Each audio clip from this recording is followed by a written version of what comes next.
Oke, selamat malam teman-teman semua. Salam kenal teman-teman. Mungkin pernah dulu kali ya.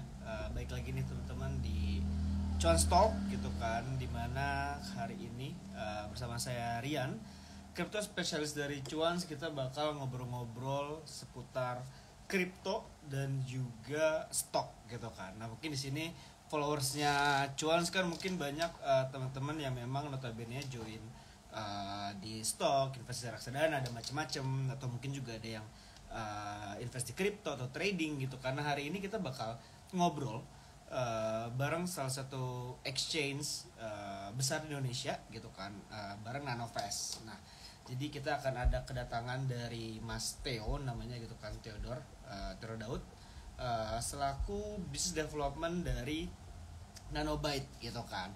Nah, jadi mungkin hari ini bakal agak beda sedikit nih teman-teman gitu kan. Kalau biasanya kita rata-rata mungkin ngobrol tentang stok, reksadana dan instrumen lainnya. Nah, kali ini kita bakal ngobrolin sedikit tentang kripto juga gitu kan. Jadi hari ini mungkin aku bakal sedikit spill lah ya gitu kan, apa aja bakal kita bahas hari ini gitu kan. Mulai dari ibaratnya apa sih perbedaan kripto sama stok gitu kan. Terus kayak mungkin kalau teman-teman ada yang bertanya kayak beda nggak sih strateginya ketika kita invest di kripto atau di saham gitu kan, atau stok US sama stok lokal apa bedanya gitu kan. Nah, hari ini kita bakal langsung ngobrol-ngobrol bareng Mas Theo gitu kan dari Nanobyte atau Nanovest gitu kan. Mungkin bakal kita langsung undang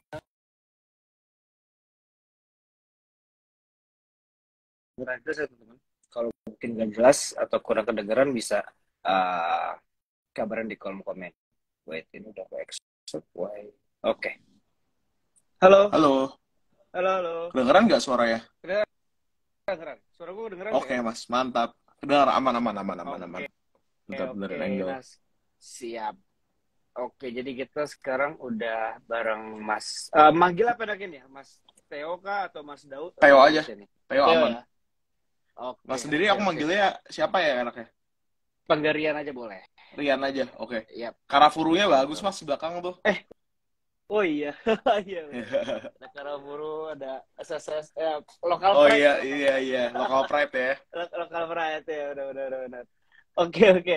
Jadi sekarang kita ada bareng Mas Tio nih gitu kan. Jadi buat teman-teman sebelum kita bakal bahas lebih dalam nih gitu kan. Mungkin tentang topik kali ini mungkin kita kenalan dulu nih gitu kan bareng Mas Teo gitu kan. Mungkin boleh kenalan dari Mas Teo di Nanovest atau Nanovest sebagai apa dan kira-kira jabatannya apa, mungkin boleh kenalan dulu nih Mas Teo, mangga. Oke. Sebelumnya thank you kesempatannya Mas Rian. Nama saya Teo. Saya di Nanovest itu sebagai business development di Nanobyte. Jadi kayak day to day-nya kurang lebih itu sebenarnya lebih ngurusin ekosistem token Nanobyte sendiri. Kayak misalkan mau nambahin use case atau apapun atau ada collab dengan siapa itu saya yang ngurus. Terus kalau misalkan mau in contact sama exchange juga back and forth saya yang ngurus. Selain itu di Nanovest juga bantu community, jadi community development. Jadi kebetulan background-nya di Web3 sebelumnya, sebelum di Nanovest itu banyak main di NFT juga nih, Mas. Hmm. Makanya tadi tahu kan. Terus Ya, betul, di betul. Discord banyak banyak bantu Discord NFT juga, kayak misalkan jadi moderator, collab manager dan lain-lain. Jadi banyak bantu di situ juga sih. Makanya sekarang di Nanovest juga banyak banyak bantunya di community gitu. Oke. Oke, oke, luar biasa. Nah, by the way, buat teman-teman juga jangan lupa di live kita kali ini Barang Novest ada hadiah ya. Jadi nanti bakal ada saldo Nanovest senilai 600.000 untuk 3 orang pemenang gitu kan, dengan Betul. question terbaik gitu kan. Jadi ini aku baru ngeh kan, karena tadi tiba-tiba kok banyak yang question gitu kan, karena mungkin pada berburu nih gitu kan. Gitu kan. Nanti kita bakal pilih pertanyaan terbaik untuk dapat hadiah dari Nanovest gitu. Oke, jadi kita ngobrol bareng Mas Theo nih gitu kan. Mungkin ngobrol sedikit kira-kira hari ini gimana Mas, market market crypto kita tadi agak naik ya hari ini nih ya. Iya, lumayan naik ya. Kemarin tadi BTC udah sampai 26 terus udah naik lagi ke 27 ya. Iya, udah Lumayan. udah lumayan oke lah nih gitu kan. Nah, mungkin kita bakal ngobrol selama ya 30-40 ke depan gitu kan bareng Mas Theo. Mungkin pertama Nanovest ini kan kita kenal juga selain aplikasi untuk ya tadi kita jual beli kripto, mungkin exchanger, tapi juga ada stok kan Mas ya. Kita bisa beli stok US di dalamnya juga gitu kan. Nah, mungkin di sini juga rata-rata kalau dijual sendiri masih dominannya mungkin teman-teman yang invest di stok gitu kan rata-rata. beberapa udah mulai juga community kripto masuk ke kita juga. Nah, mungkin ini cukup menarik nih gitu kan untuk kita sedikit ngebahas perbedaan dan juga ibaratnya sentimen antara stok dan juga kripto gitu kan. Mungkin pertama secara mekanisme nih atau karakteristik lah ya ketika kita as an investor gitu. Apa sih perbedaannya Mas kalau menurut Mas Theo ketika kita invest di kripto dan di saham gitu perbedaannya? Oke, sebelumnya saya juga bukan expert ya Mas, jadi kalau misalkan ada salah, mohon maaf. Masnya sendiri juga background-nya banyak kan di kripto ya, kalau kalau aku lihat-lihat ya. Benar-benar. Oke. Jadi kalau kalau misalkan perbedaannya sendiri, kalau misalkan mekanisme dan infrastruktur itu sendiri kan pasti ininya beda ya, perdagangannya mekanisme perdagangannya beda gitu. Kalau misalkan saham kan ada entity-nya gitu kayak New York Stock Exchange atau Nasdaq kalau yang US, kalau di Indo kan IDX gitu. Sedangkan kalau di kripto dia kan pastinya banyak kan exchange, bisa centralized exchange, bisa decentralized exchange. Itu yang pertama tuh mekanismenya. Kedua, regulasinya juga berbeda.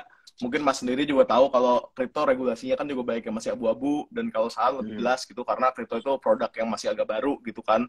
Terus kepemilikan juga atau struktur asetnya, di mana kalau kepemilikan saham itu kita kan punya a stake of the company gitu. Kalau sedangkan kalau kripto kita hanya membeli produk yang dibeli yang dari kriptonya bikin gitu. Jadi bukan kepemilikan dari proyeknya tersebut gitu. Selain itu yang pastinya volatilitas dan risikonya sih, volatility-nya gitu. Kalau kripto itu volatility-nya lebih volatile, sedangkan kalau kalau saham lebih bisa dibilang lebih aman sih ya Mas. Itu kalau menurut saya. Kalau menurut Mas gimana? Oke, ya benar sih ya. Jadi kalau kita ngobrol tentang kripto, sepakat sih ya dua hal itu mungkin yang jadi pembeda banget ya. Kalau kita ngomongin legal ya, mungkin masih di Indo mungkin sebatas kripto doang nih gitu kan. Kita kebahas kripto cuma sebagai aset, komoditas, terus pajaknya ada. Tapi kalau kita ngomongin lebih luas, ya once kita ngomongin NFT atau BNI kan sebenarnya itu juga belum, masih abu-abu lah ya gitu. Tapi kalau saham kan udah jelas, teman-teman tahulah mana saham gorengan, mana saham enggak gitu kan. IPO juga udah jelas gitu kan. Bahkan kalau di Indonesia kan bahkan di saham kan ada IPO. Kalau di kripto kan IEO atau ICO tuh belum ada regulasinya gitu kan. Betul. Jadi menarik sih. Dan juga tadi ngomongin apa namanya sempat juga tentang fluktuatif ya atau volatile, itu pasti sih ya. Saham kan mungkin ini plus minus dari sudut pandang.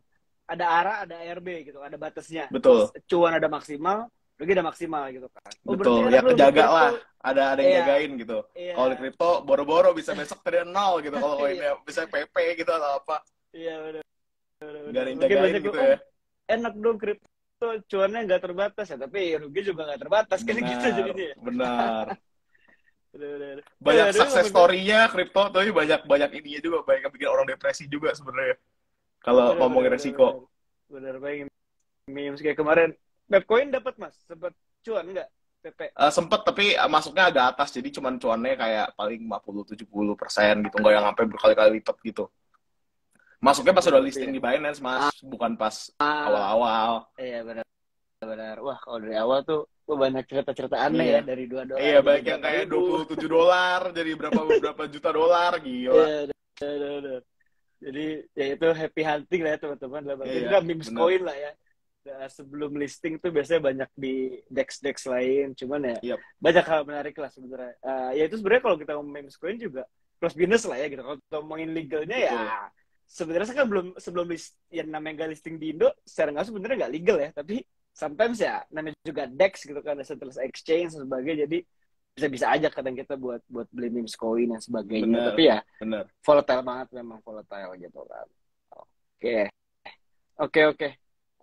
By the way juga nanti teman-teman, udah banyak banget ya. Nanti kita bakal ada pilih 3 pertanyaan apa teman-teman yang mungkin nanti yang paling menarik, paling relate dengan topiknya bakal kita pilih 2 dari aku, nanti dari 1 dari Mas Theo di akhir sesi, mungkin di 19:45 lah ya gitu. Kita bakal pilih, nanti bakal dapat hadiah. Jadi teman-teman boleh lempar pertanyaan di kolom komentar, nanti kita pilih salah satu gitu.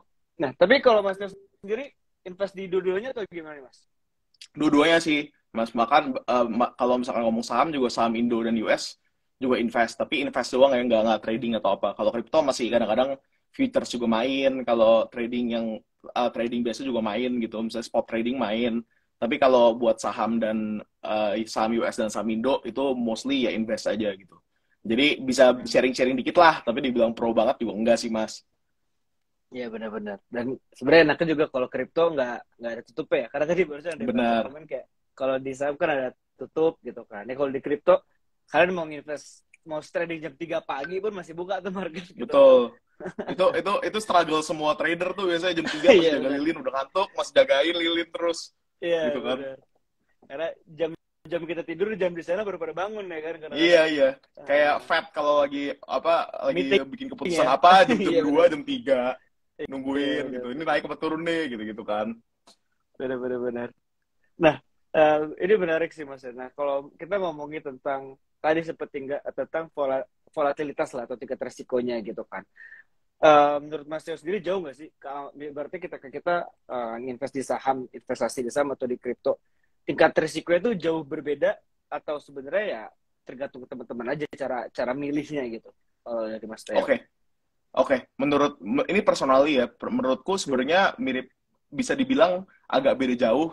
Tapi kalau mau dibikin, misalkan let's say, kalau misalkan aku mau invest sahamnya blue chip atau crypto yang blue chip, kayaknya volatility-nya masih bisa dikontrol gitu. Jadi masih bisa, karena kalau kita lihat Bitcoin, kayak tektoknya kan segitu aja. Misalkan sekarang 2628, 2628, 2628. Jadi menurut aku kayak masih bisa ketahan nih, kalau rugi juga nggak gimana-gimana. Tapi kalau ngomongin volatility sebenarnya, tapi misalkan let's say kayak saham yang gorengan sama kripto yang micin gitu, bedanya bisa beda jauh banget gitu. Kalau saham masih bisa kontrol ruginya dan lain-lain dengan adanya auto reject bawah dan lain-lain. Kalau misalkan kripto benar-benar bisa gone, bisa dirakpul gitu. Jadi kalau ngomongin, sebenarnya kalau ngomongin blue chip to blue chip, nggak terlalu beda jauh. Tapi kalau ngomonginnya yang produk-produk lainnya atau yang kayak micin dan yang lain-lain, itu lumayan beda jauh dan bisa very risky gitu kalau kripto. Sedangkan saham ada government entity yang menjaganya gitu. Ya, benar sih benar-benar menarik. Nah, em, kalau misalnya kita agak merusaknya ke aset kripto nih Mas Teo kan mungkin invest di stok terus juga kalau di kripto tadi mungkin trading dan juga invest. Kalau kita ngomongin aset kripto nih Mas, pro and cons-nya kalau sudut pandang Mas Teo apa sih kira-kira?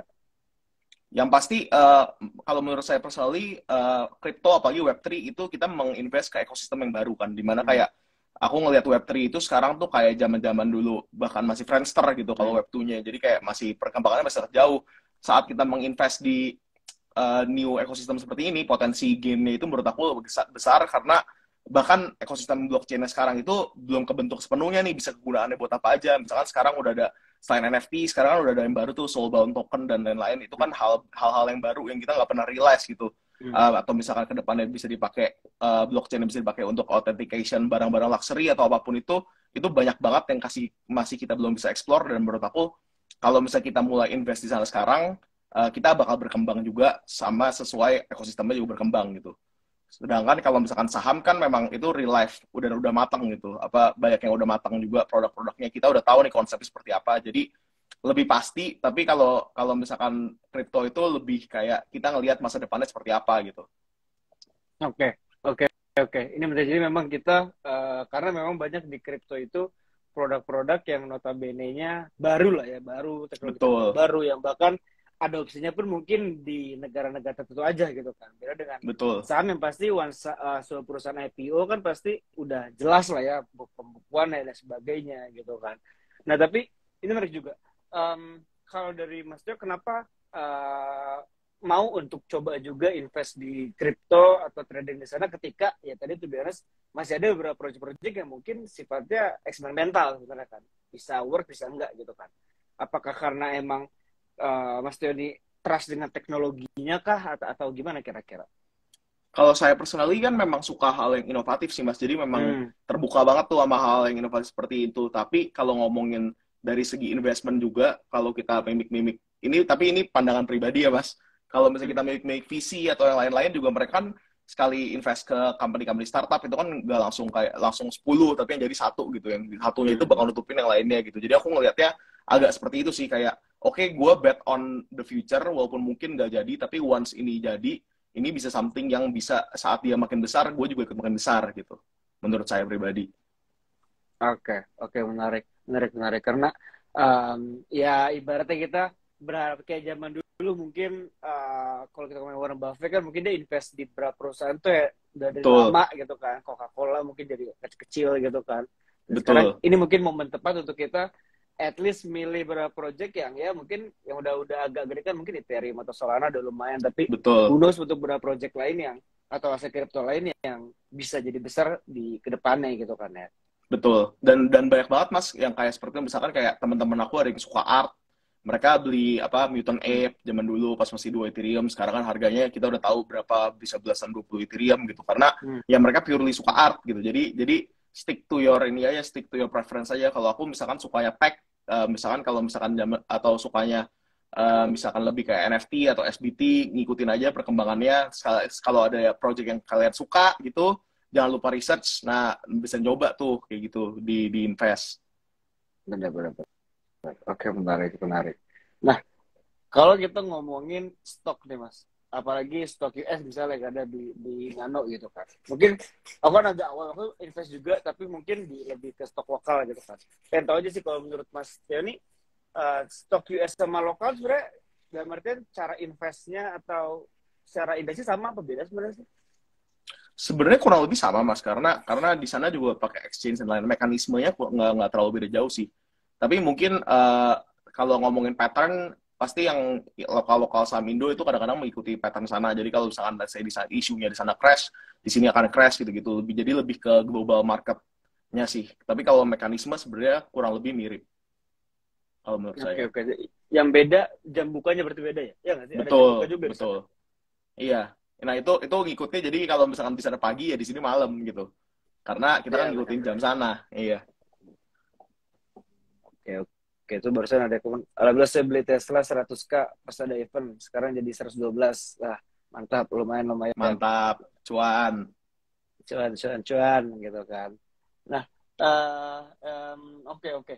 Kalau kita ngomong industri kripto dan juga ngomongin tentang saham gitu kan pasti emang secara industri pun kayak tadi seperti gue masuk juga, kripto ini baru dan masih banyak proyek-proyek yang nonton jadinya masih eksperimental, masih mungkin kedepannya masih nyoba-nyoba dan sebagainya gitu kan. Umur pun beda jauh nih, ibaratnya Bitcoin aja lah ya yang funding father-nya nih dari kripto itu kan 2008 baru ada. Itu kalau kita ngomongin stok kan Betul. mungkin udah lama ada yang namanya stok gitu kan.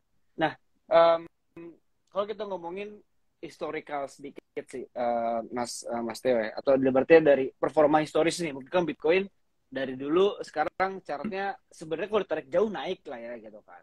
Atau kripto saham juga. Kalau kita ngomongin Iya. kripto, ada nggak sih kalau di traders tuh biasanya ada istilah history repeat itself gitu kan. Nah, Betul. menurut Mas Teo itu bener nggak sih? Atau itu cuma kayak quotes aja sebenarnya biar orang semangat gitu? Ibaratnya. Menurut aku bener sih, tapi nggak cuman pattern itu kan terbentuk kan memang karena something gitu. Jadi nggak cuman Hmm. pola dan tren doang, banyak banyak faktor lain juga. Tapi aku percaya kalau memang ada pola dan tren gitu. Karena kalau kita tarik jauh chartnya si US stock, nggak harus kripto, itu juga sama kan trennya seperti itu kan. Trennya naik gitu. Jadi memang pola tren tuh ngambil faktor juga. Tapi selain itu juga ada banyak juga nih Mas yang lain, misalkan kayak analisis kerja gitu, misalkan kayak eh, gimana secara ngebedain, misalkan kayak gimana analisis kerja gitu, misalkan kayak menganalisa kinerja dari masa lalu ke sekarang gitu, terus kayak bisa pengambil keputusannya government, atau kayak misalkan kayak kemarin tiba-tiba ada war atau apa, atau kayak ada let's say yang kayak penyakit atau apa, amit-amit, tapi itu kan juga bisa mengubah pattern dari market gitu. Kayak misalkan kemarin pas yang Ukraine war aja, LBTC sama ETH lagi tinggi-tingginya tuh, tidak crash gitu. Jadi ada some stuff like that. Semoga nggak major, tapi kalau misalkan major itu bisa mengubah pattern dari uh, historical pattern dari sebuah aset gitu sih Mas, menurut aku. Benar-benar. Oke. Menarik, menarik. Nah, tapi tadi menarik ya tentang ngomongin tentang cara nganalisa gitu. Karena mungkin di sini kan juga teman-teman ada yang mungkin di Polsenano atau ada yang concern di kripto terus nggak ngerti analisa fundamental saham, sebaliknya juga di saham nggak ngerti kripto. Mungkin kalau kita ngomongin saham nih gitu. Mas Theo biasanya apa sih checklist gitu ya? Misalnya kayak gue mau nambah porto mau nambahin porto, mau invest di satu saham baru.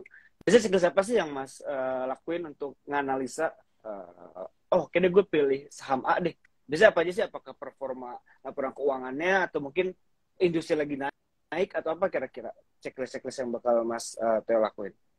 Oke, jujur kalau saya personally itu banyak kan value investor sih Mas, atau kayak Saya ngelihat sektor yang saya suka, baru saya invest gitu. Jadi kalau ini tips dari saya sendiri, tapi maksudnya saya juga bukan pro. Jadi kalau dari saya pasti lihat sektor yang saya suka dan saya ngerti. Contohnya saya emang suka tech atau banking gitu. Jadi saya pilihnya saham-saham yang memang saya ngerti. Itu yang pertama. Kedua, kalau dari value investing pasti cek company-nya sendiri kan, apakah fundamentalnya bagus dan lain-lain gitu. Jadi aku sebenarnya masih stick to basics banget sih kalau untuk investasi saham. Kadang-kadang kalau tech kan memang mesti lihat ke future ya, dimana kayak crypto juga gitu. Jadi kayak ini barangnya belum jadi, bahkan tapi potensinya besar. Contohnya misalkan kalau di US stock itu kayak Lucid Motors gitu, kayak dia dulu sebelum sebelum rilis saja mereka kayak mau nyanyiin Tesla kan, kayak bikin EV. Waktu itu EV lagi gila-gilanya tuh. Sekarang kan udah mulai menstabil ya.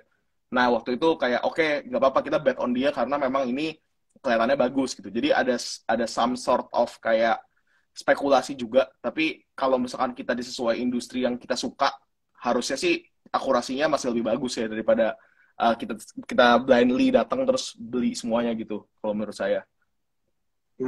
Oke, oke. Jadi dari segi sektor ya, yang pasti dipahamin lah, dari pahamin sukain. Betul, Dan juga tadi dari segi ya financial investing lebih ke depannya gitu kan. Misalnya kayak EV betul, yang lagi naik mungkin, atau renewable energi gitu kan, dan lain-lain betul. kayak gitu ya. Gitu. Oke. Tapi Nah, tergantung tadi profil juga resiko juga sih ya Mas, kayaknya. hmm, Kalau misalkan resikonya mau yang rendah, misalkan suka blue chip, ya boleh main blue chip juga aman, kayak main Nasdaq gitu-gitu kan aman juga kan sebenarnya. benar-benar benar. Tapi kalau di saham ada yang ngeruk nggak sih Mas? Ada yang ngeruk nggak? Sebenarnya bisa dibilang rak juga bisa dibilang seperti itu ya. Cuman kan ada Iya. government entity yang selalu menjaga. Ya, Jadi ya benar. nggak mungkin terlalu turun itu gimana gitu. So, kalau kripto kan bisa hari ini dia founder bikin koin, besok cabut juga bisa gitu kan sebenarnya. Ya, hilang tiba-tiba nggak tahu kemana gitu ya. Iya, itu kan sering tuh sebenarnya. Nggak ya banyak lah. Baik yang tidak nyangkut di atas juga banyak lah kalau di kripto. Hmm, I see. Benar-benar menarik. Nah, kalau kripto Mas kira-kira ketika kalau kita mau investasi sih ya, kalau kalau trading kan mungkin based on market biasanya kan, market bagus, chartnya oke, apakah falling wedge atau apa juga kita dapat pertimbangan koinnya biasanya kan. Tapi kalau invest di aset kripto, biasanya Mas Tio pertimbangannya apa aja? Apakah termasuk sektornya juga kah? Atau ngeliatin market cap juga mungkin, atau apa kira-kira? Eh, kalau buat awal-awal market cap tuh lumayan penting karena kayak aku pasti make sure-nya bet on kayak top 20 atau top 30 koin lah. Kalau baru dari situ research satu persatu gitu kalau dulu awal-awal. Tapi sekarang once sudah deep dive dan udah banyak ngedigen, kayaknya sekarang fokusnya sih banyaknya ke yang kayak potensi ke depannya sih ya Mas. Kayak misalkan kayak dulu zaman zaman NFT juga yang pas 2021 juga kita kan nggak tahu kegunaan NFT, tapi kita lihat kalau kalau menurut saya personally market kripto itu kan banyak trending kan, jadi kayak zaman NFT-nya kemarin tahun lalu NFT, tahun sekarang airdrop gitu, jadi kayak kita ngikutin aja karena where the money goes itu trennya biasa lagi di sana. Nah di situ biasa kalau mau making money di sana lebih potensial lebih besar gitu. Tapi kalau mau balik ke value investing di mana kita beli Bitcoin atau beli Ethereum atau top 10 coins kayak misalkan Solana atau yang lainnya itu tetap jalur aman sih Mas gitu. Jadi kayak dua-duanya nih diversifikasi, ada yang jalur aman, ada jalur yang lebih risky gitu. Ya, benar-benar. Jadi ibaratnya teman-teman mungkin kalau ada yang mau invest di kripto gitu kan, ibaratnya ada juga lah ya di kripto kan yang blue chip, atau mungkin at least udah aman lah ya. Maksudnya kalaupun Benar, kayak susah lah Bitcoin, bro kayak Ethereum ya ya udahlah gitu, BNB ya gitu ya. nggak mungkin lah. Dan Bandaranya juga kalau kencang gitu ya kan. ya kalaupun kejadian kayaknya ya udahlah, udahan main kripto lah gitu kan Iya ibaratnya. iya, kalau kalau mereka hancur yang lain udah jauh lebih hancur pasti. Iya Boro-boro iya benar-benar. kan. Nah itu menarik sih teman-teman. Jadi bisa pertimbangin tadi pertama itu mungkin paling secure lah ya di top 10 ya, tadi Ethereum, Solana, Bitcoin gitu kan.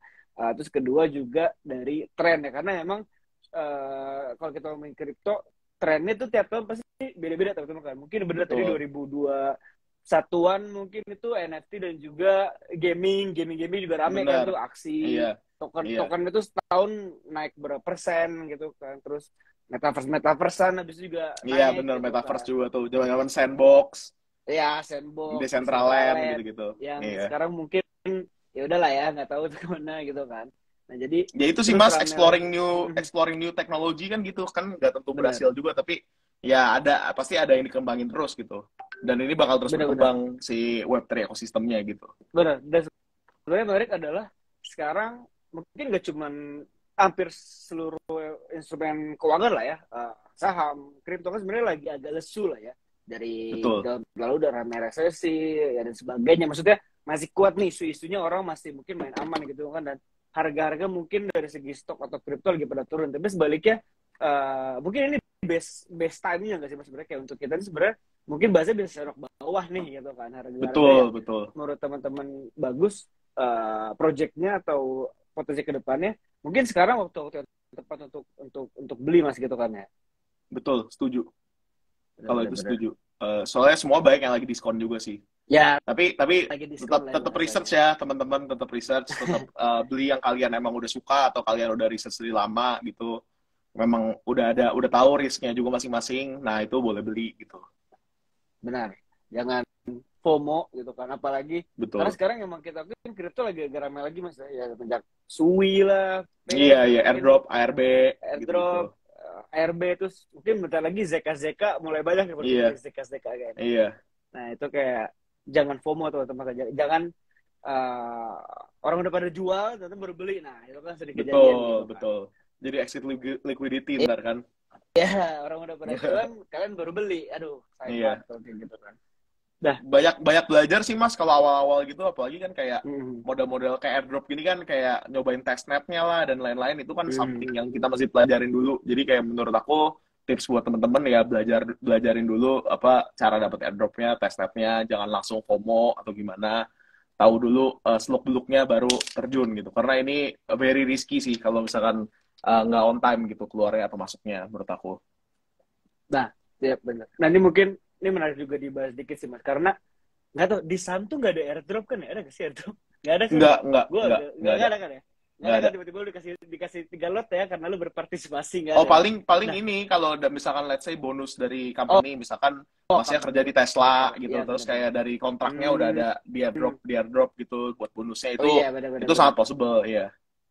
Nah ini menarik. Mungkin airdrop kan sebenarnya kalau bagi saya sendiri, kalau orang yang belum paham banget kripto kadang nggak tahu apa nih airdrop gitu kan. Sebenarnya kan sebenarnya airdrop ini buat teman-teman mungkin yang nonton dan baru dengar apaan nih airdrop. Jadi intinya simpelnya kalian itu bisa dapat kripto secara gratis gitu kan, di airdropin Betul, lah ya, kayak kalian pakai iPhone ngirim ya kayak seadanya lah gitu, kayak dapat koin secara gratis, tapi memang harus ada hal lain dilakuin gitu kan. Jadi kayak misalnya kalian harus nyobain jaringannya, kalian harus bertransaksi, nanti ketika rilis kalian dapat airdrop nih, misalnya kayak ada Zkasing atau ada misalnya nama tokennya Zkasing gitu kan, mau airdrop gitu kan, nanti kalian harus nyobain jaringannya, ada baru nanti bakal dikirimin token sejumlah partisipasi teman gitu kan. Nah betul. mungkin kalau dari Mas Teo mungkin ada tambahan gak mas, kayak mungkin tipsnya airdrop atau mungkin share singkat nih, siapa tahu Jatuhnya teman-teman ada yang jatuhnya nonton juga. sebenarnya konsepnya menurutku lebih kayak kita jadi early early supporternya mereka sih. Makanya jadi kayak mereka bikin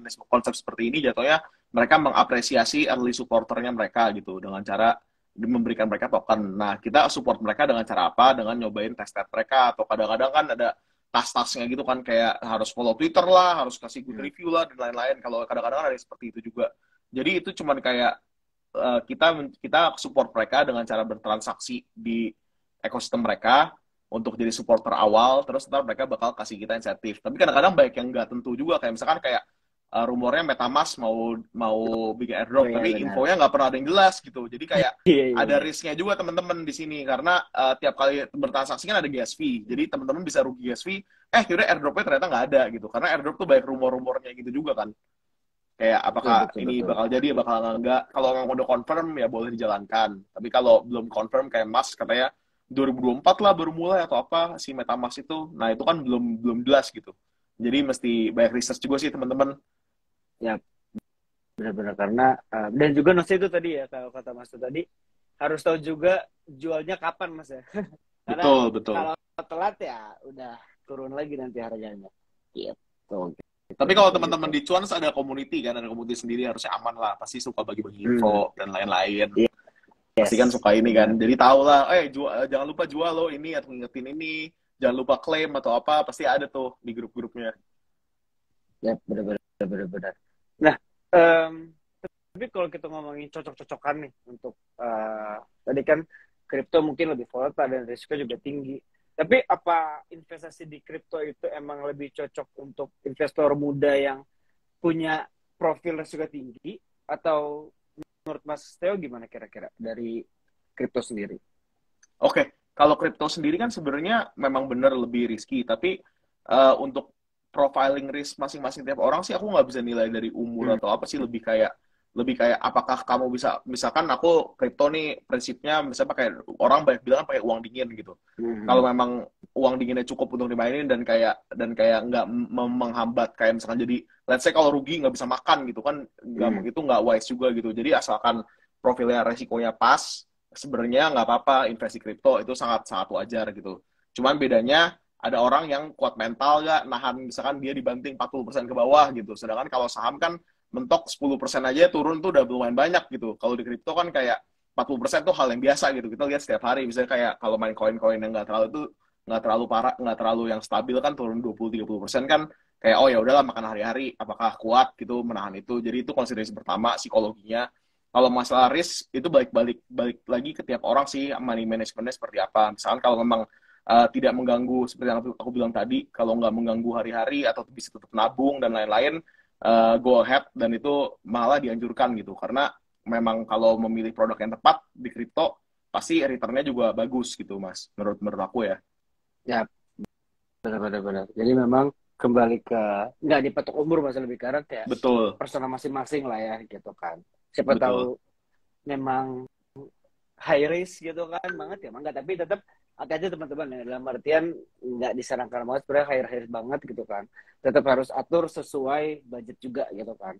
Iya. Jangan Atau inilah Mas, apa biasa diversifikasi gitu. Misalkan nah ya akunya benar. oke, beli koin micin tapi beli Bitcoin juga gitu, nggak apa-apa, Iya biar benar. lebih dijaga. Jangan all in di memes coin juga gitu kan. Betul, Nggak betul. oke lah, nggak oke. Oke, menarik. Nah, sama mungkin ini sebelum, karena pertanyaan juga banyak, sebelum aku cari-cariin juga yang menarik gitu kan. Ada satu hal yang eh, apa namanya mungkin menarik buat ditanya juga, dan ini kita agak berhayal juga mungkin sih ya. Tapi menurut Mas Theo, mungkin nggak sih ada kolaborasi atau integrasi antara market kripto sama market saham di masa mendatang? Itu mungkin nggak sih ada integrasi? Sebenarnya bisa aja sih Mas. Maksudnya ada aja peluang peluang kolaborasi ke depannya tuh ada. Tapi kan kripto sekarang kan atau Web3 kan masih super early. Jadi ada beberapa step nih Mas menurut saya. Misalnya yang pertama, diakui oleh pemerintah gitu. Kalau diakui oleh pemerintah pasti jalurnya lebih gampang. Atau enggak aset tradisional ditokenisasi gitu. Itu kan bisa juga. Misalkan kayak contohnya kayak misalkan komoditi lah, misalkan kayak oil atau apa gitu ditokenisasi, atau kayak digital yuan gitu ntar di tokenization, itu kan bisa juga sebenarnya kan. Mungkin ketiganya kayak platformnya juga bisa, misalnya platformnya juga ada yang jual beli both stocks dan kripto gitu, tapi bener-bener yang diawasi dan lain-lain gitu, itu bisa juga. Terus keempatnya yang pasti ya regulasi sih Mas. Kalau misalnya regulasinya udah ada dan memang udah pemerintah udah go, menurut aku bisa-bisa aja sih dikolaborasikan gitu. Cuman memang mesti ada set rules yang jelas kan, karena kripto sekarang sangat-sangat wild wild west gitu. Kayak one day bisa di sini, besok bisa gone dan lain-lainnya. Masih bener-bener nggak ada peraturan gitu. Misalnya kayak kalau wallet Mas dihack kan kayak nggak bisa lapor ke siapa-siapa juga gitu kalau di kripto kan, karena memang nggak ada rule-nya gitu. Kalau misalkan yang kayak real life kan, misalkan kayak bank kita dibobol atau apa kan, ada pihak yang bertanggung jawab dan ada yang lain-lain kan. Benar. Kayak ya kita misalnya nyangkut di Luna kemarin gitu kan, kayak ya udahlah. Iya, mau ngomong apa gitu. Orangnya sih di Montenegro gitu sih happy aja. Iya. Baru ditangkap lagi itu juga katanya bebas lagi. Iya kan. Katanya dia telan ledger katanya. Iya. Cold wallet dia ya kan. Gila banget itu. Hartanya ditelan ya. Iya. Ditelan gara-gara beli orang. Oke, iya benar. Tapi satu hal sih aku beringat sih ya. Kalau kita ngomongin kripto kan, sometimes kita bisa katakan Bitcoin ini cukup mempengaruhi harga kan Mas. Dalam artian Bitcoin turun, yang nggak semua turun juga, tapi cenderung pasti kan ngikutin gitu kan. Kalau di saham ada nggak sih yang kayak Bitcoinnya gitu Mas biasanya? Pasti ada sih, apalagi blue chip, tapi dia jatuhnya per industri sih kalau menurut aku personally ya. Jadi misalkan kalau di Indo nih BCA BRI, ya itu mewakili bank-bank gitu. Tapi kalau misalkan let's say energi ada RO gitu dan lain-lainnya gitu. Jadi per industri sih kalau aku lihatnya. Tapi itu nggak ini ya, nggak menjamin kalau misalnya let's say kayak yang aku bilang tadi, kalau perang atau kayak krisis ekonomi ya semua pasti turun gitu. Cuman blue chipnya adalah tiap industri ada. Makanya kan ada yang kayak S&P 500 atau Nasdaq. Itu kan udah kumpulan stok-stok blue chip dari setiap sektor kan. Jadi itu kayak indeks fundnya Indo gitu. Jadi bisa matok dari situ juga gitu. Oke, oke, menarik. Jadi memang ada juga, cuman nggak satu lah ya, nggak satu. Maksudnya per sektor tadi Mas ya, kalau dikatakan. Iya, betul, betul. Oke, oke, menarik, menarik. Nah, ya benar-benar. Jadi mungkin dari teman-teman tadi kita udah cukup banyak ya. By the way juga tadi kan aku cek di sini teman-teman ada yang nanya juga di kolom komen ya. Kita pilihnya dari yang di Q&A ya teman-teman ya, bukan dari kolom komentar, karena kalau di kolom komentar ini saya bacainnya panjang-panjang, joinet semua gitu kan. Jadi Q&A-nya di mana Mas? Biar saya pilih-pilihin dulu. ada nggak ya di bawah? Di Mas ada nggak ya? Oh iya, Di bawah coba yang question. tanda Oh, nih. Nah, itu Oke. Aman. Oke. Berarti Nah, berarti jadi Mas pilih 2 ya, aku pilih 1 ya. ya benar-benar. Nah, Oke. jadi mungkin sambil Mas kayak juga sambil nyari-nyari, mungkin kita bakal masukin Q&A teman-teman. Jadi kalau ada yang mau baca-baca masukin Q&A, kita lagi baca-bacain. Nah, tapi sambil kita pilih 3 pertanyaan terbaik yang bakal dapat hadiah nih. Mungkin aku bakal recap sedikit tadi bahasan-bahasan aku dan Mas Teo selama 30 menitan, 40 menit lah ya, udah berapa menit. Ngomongin tentang kripto dan saham. Jadi yang pertama memang kalau kita teman-teman nanya kayak apa sih bedanya kripto dan saham gitu kan, yang pasti perbedaannya adalah pertama dari segi regulasi juga gitu kan.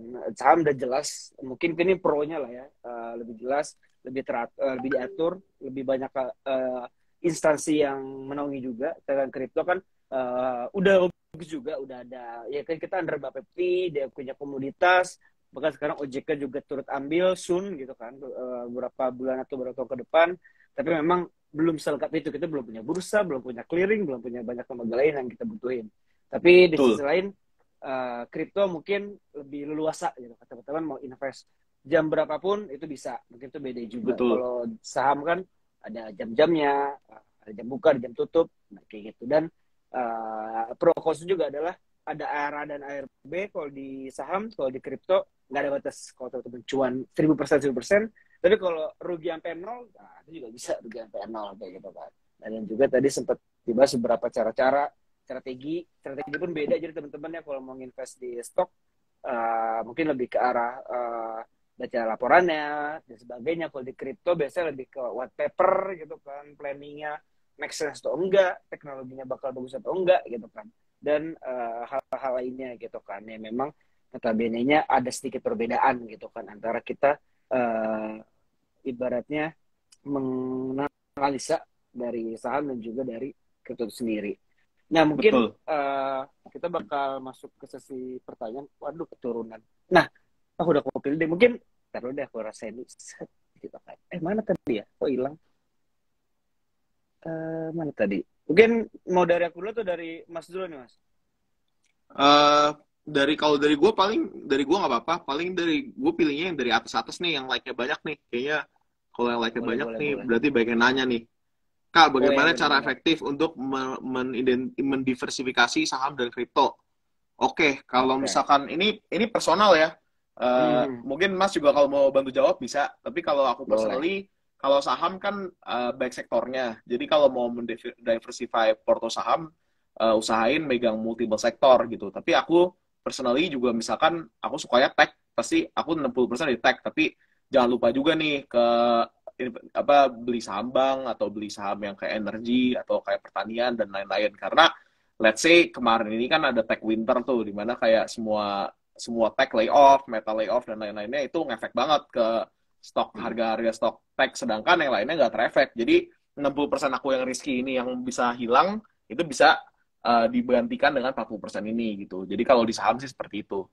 Kalau di kripto kan produknya sebenarnya range offeringnya kan nggak beda jauh kan. Pasti kayak semua orang nawarinnya hal yang sama. Misalnya let's say ekosistem lah, atau kayak ada yang zaman kemarin metaverse lah dan lain-lain. Jadi kalau di kripto itu aku lebih banyak let's say 60% tuh mainnya di blue chip, jadi Bitcoin, Ethereum aja, tapi 40%-nya baru di potensi-potensi koin. Misalkan kalau kalian sukanya yang meme gitu, yang kayak high returns, itu nggak masalah sama sekali, asalkan portofolionya terjaga dengan baik. Jadi kayak kalau memang duitnya udah siap hilang ya nggak apa-apa gitu. Kalau misalnya mau terjun ke meme, karena kita nggak bisa deny sih mas, gainnya juga gede banget kan. Kita tahu Iya, sendiri iya, ada benar. orang yang $30 jadi $100 juta, siapa yang nggak mau gitu. Jadi nggak ada salahnya juga buat invest ke situ. Tapi memang harus pembagiannya sesuai risk aja sih kalau kripto. Jadi ada yang blue chip, ada yang biasa, atau ada yang high risk gitu.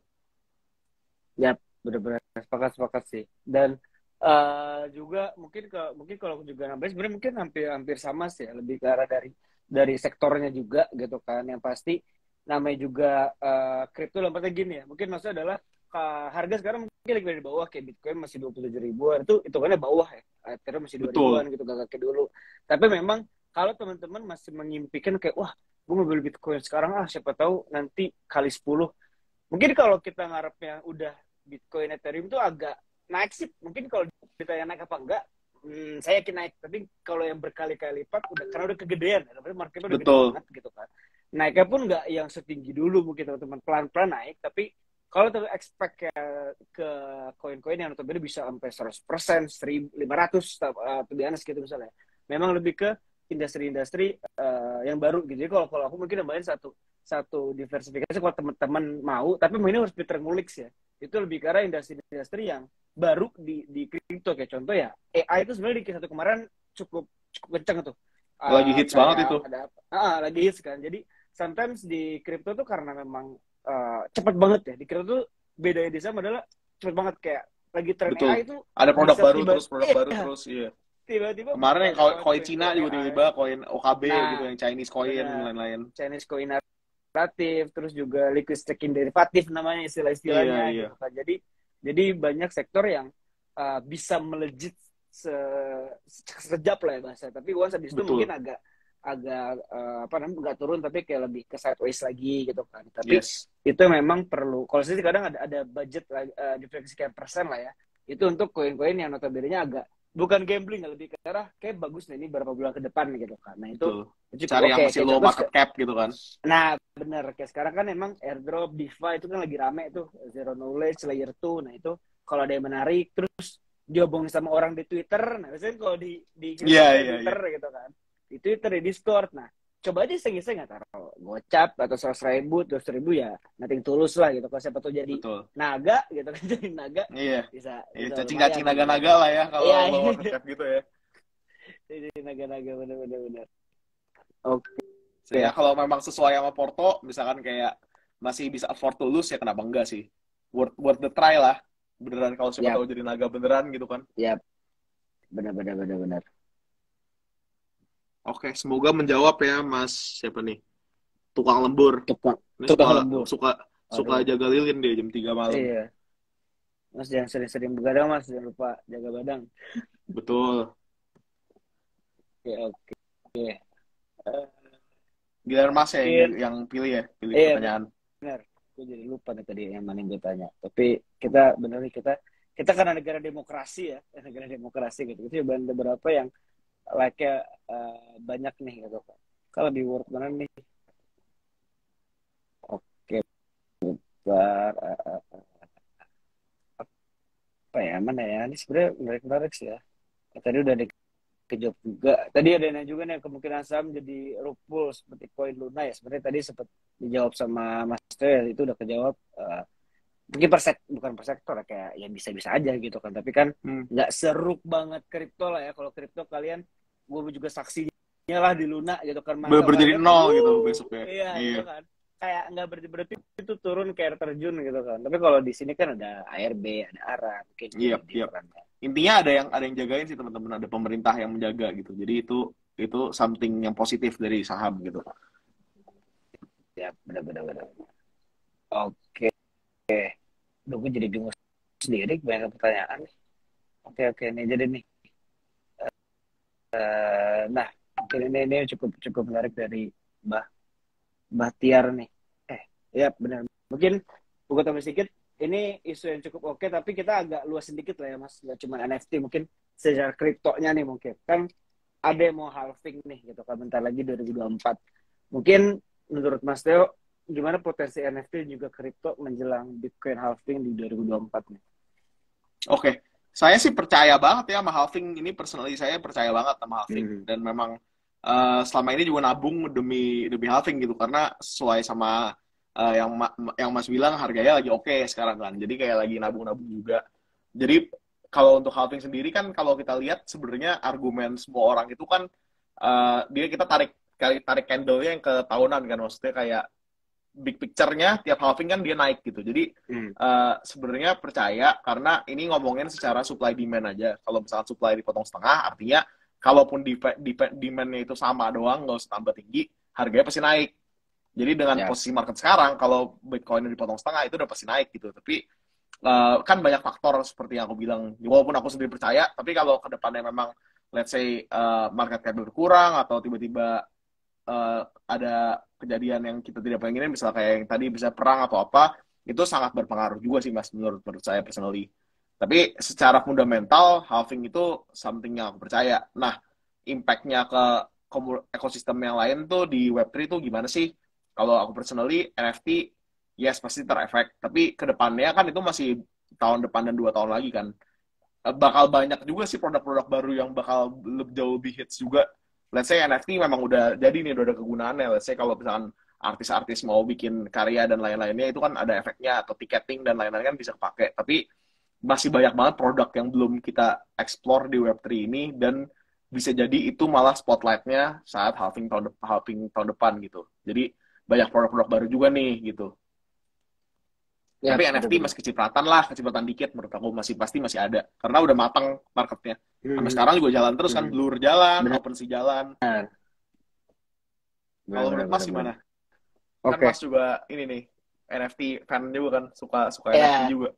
Iya, benar-benar. Karena sebenarnya ya menariknya adalah kalau di NFT tuh kadang menariknya kalau harga naik ya kita naik, tapi kalau harga turun kita tetap cuan, karena dalam artian dalam artian ketika harga turun itu orang cenderung malah nyerok sebenarnya. Sampai kalau emang orang yang hobi ngekolek ya, kayak wah harga Ethereum turun nih gitu kan. Itu tuh kayak kemarin waktu jam 15.000 20.000 ke bawah, 18-18.000 tuh kok udah 19.000, 900-an, 1.900 gitu kan. Ethereum itu tuh kayak gue lagi baik-baik beli apa ya gitu kan, kayak iseng karena harga Ethereum turun, tapi kan sometimes floor price-nya nggak turun-turun banget gitu kan. Jadi kita harapannya adalah beli di Ethereum-nya murah, tapi nanti pas Ethereum naik itu floor price-nya masih sama dan kita bisa jual lebih tinggi gitu kan. Tapi kalau kita mau halving, yang pasti sih rata-rata kalau kita ngomong kita historical memang bakal naik, harus teman itu kan bisa cek di halving tuh dari 2004, 2000 sebelumnya gitu kan, per 4 tahun per 5 tahun gitu kan.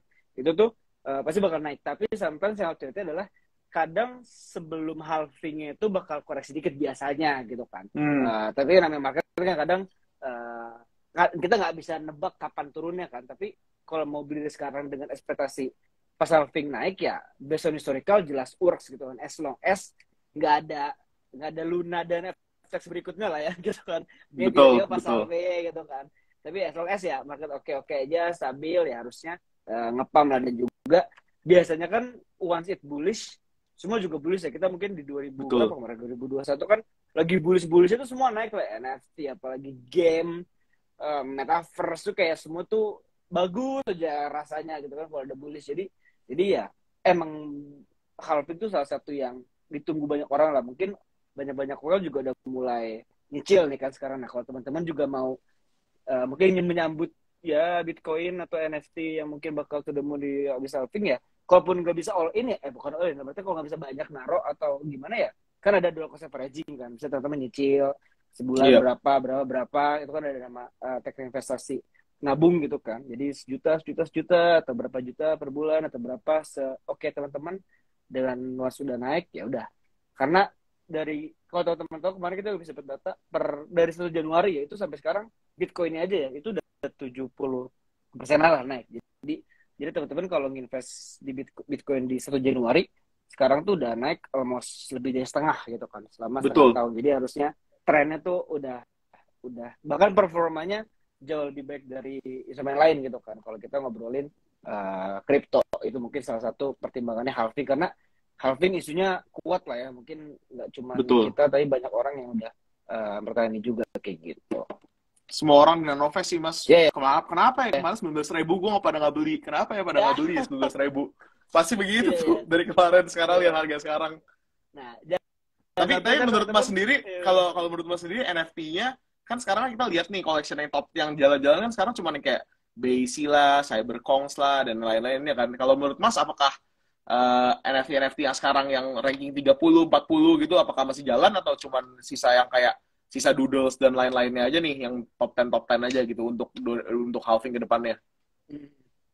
kalau gue sih ya, kalau emang notabene lu, kalau sudut pandang gue tentang NFT, misalnya emang ekspektasinya buat invest ya, bukan buat nyopet ya, itu gue lebih prefer ya, walau emang mahal sih ya, kayaknya emang lebih prefer ya yang top 10, top 20 lah ya gitu kan. Karena gue agak takut sih, karena sekarang banyak yang tiba-tiba project bagus hilang gitu kan. Tapi sometimes juga kayak kemarin deh Oni kan sempat ngepam lagi atau Iya. gitu kan. Iya. Padahal udah nggak jelas harganya tiba-tiba kali berapa gitu kan. Jadi tapi emang yang paling aman ya kalau kita mau itu yang blue chip. Kenapa? Karena pertama emang gue rasa ya kita kalau yang misalnya juga Labs udah jelas lah projectnya, Iya, BC itu juga ya. oke.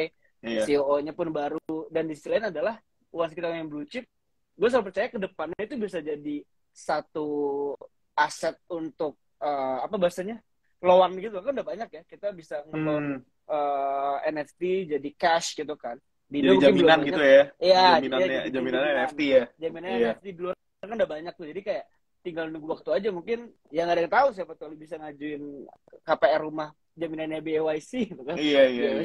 BYC kan juga seharga rumah ya kalau ada yang mau. Iya, udah aset, gitu kan. udah jadi aset. Iya, siapa tahu lo kayak bisa jadi BC sih menurut gue udah kayak BTC-nya NFT sih. Ngikutin harga dia aja. Kalau dia pump, biasanya yang lainnya pump atau gimana. Benar. Menarik sih. Menarik. Jadi kayak itu harusnya bisa lah. Jadi kayak kalau gue sih pede blue chip, walau gue pun belum. Walau gue pun ada, tapi kayak sayang ya, mungkin kita belum sesuai itu kali untuk beli BYC gitu. Kayak gue pun kadang mikir, rather gue beli BYC kayak mending gue beli rumah gitu kan. Iya. Gue juga masih mikir gitu lah. Gitu kan, 1M, 2M buat sebuah gambar gitu kan. Karena kita belum sesuai. Cuma buat Instagramnya doang, Instagramnya jadi profile picture gitu. Dari kemarinnya lihat Azuki, misalnya keren banget ya Azuki, pengen. Tapi kalau udah beli buat apa ya? Gue cuma pajang doang, harga juga belum gimana-gimana. Naik turunnya masih segitu-segitu aja. Tapi ya kalau kayak main buat yang lain. Kalau NFT kalau buat nyopet masih ada lah ya. Tapi harus ngulik banget sih sekarang ya NFT kalau lu mau nyopet yang, karena kan di OpenSea masih ada lah ya yang naiknya tinggi-tinggi, tapi yang baru listing. Cuman nggak yang segampang dulu lah. Kalau dulu 2021 kan lu kayak as long as lu tinggal ngeliat si Well ini atau si Oji ngebeli apa, nah kita ikutin aja tuh. Iya, benar. Iya. Gitu. Zaman itu benar-benar ini ya, semua orang grind aja ya, grind Discord aja, terus ya. Ngeliatin walletnya si Gary V beli apa. Iya. Gitu. Iya, benar. Itu turun jauh tuh V-Friends, gila banget turun jauh banget. Iya. Sekarang V-Friends. Yang pertama kan udah dulu sampai 16 ETH, sekarang sudah berapa? Benar. Oke. Nah, lanjut, mungkin ini next question ada BTW ya, last question. Sebenarnya gue agak bingung sih.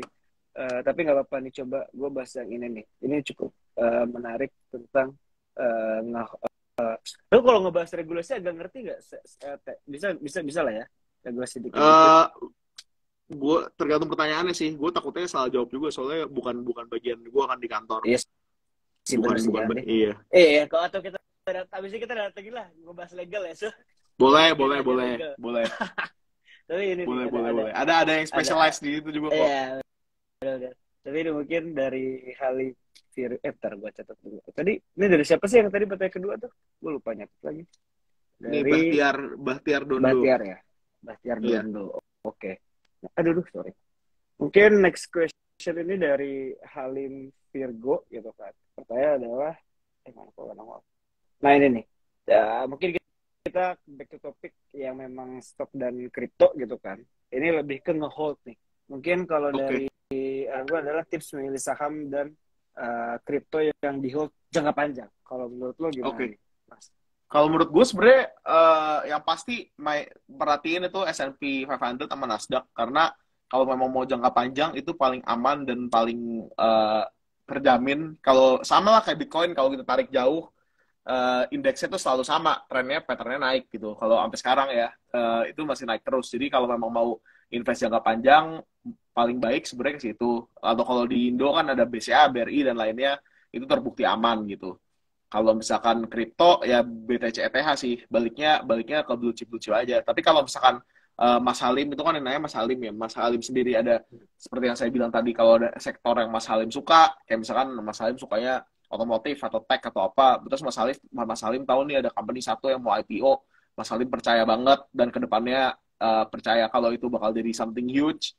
Monggo dibeli karena itu dengan background kalau udah background research yang cukup dan research yang cukup pasti hasilnya juga ada gitu. Yap, Kalau yap, menurut Mas gimana? benar-benar.